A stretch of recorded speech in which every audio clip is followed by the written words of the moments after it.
All right, I've drawn the two special triangles here for us again. So you may want to draw them at the top of the page. You can always pause the video and get them down. You really want to draw them enough early on so that they kind of become memorized. You're going to use them lots with these kinds of trigonometry questions. Okay, so I've got 60 degrees down here, 30, and then I've got 2. It was cut in half for 1. We did Pythagoras to find root 3. In the second one, we have an isosceles triangle, so the angle is 45 here. It's also 45 here. As long as I have it in one place, I can use that for my ratios. We did Pythagoras theory and we found root 2 for the two sides that are the same. All right, we're gonna go back to solving questions. We have solved before with the calculator. The rules are the same where we find the reference angle, we locate the quadrants according to the cast rule. So let me just put that cast rule up here as well. And then we find the corresponding theta values in those quadrants.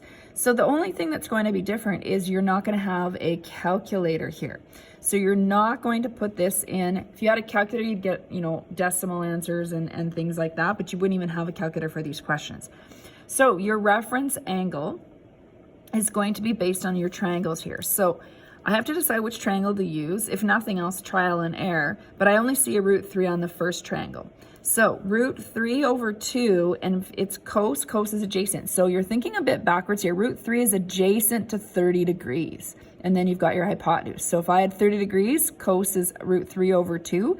So my reference angle is 30 degrees. So that's taking the place of when we were putting things in the calculator. Of course, the calculator would also tell me it's 30 degrees, but you're not going to have a calculator.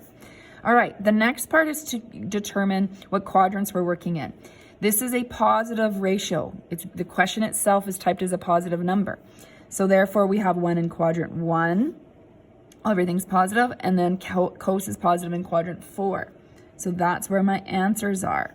So in quadrant 1, theta equals theta r, so we can just put 30. If you don't want to write this out every time, just say theta equals 30 degrees. That is okay. I'm putting, looks like equal signs. I'm putting colons. Quadrants don't equal anything. So theta equals 360 minus the reference angle. So I'm just going to jump to putting that reference angle right in there. 330 degrees. So theta equals 330 there.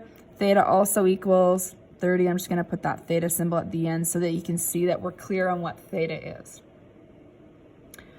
All right, let's look at, actually, we'll try number 2 in the second video here.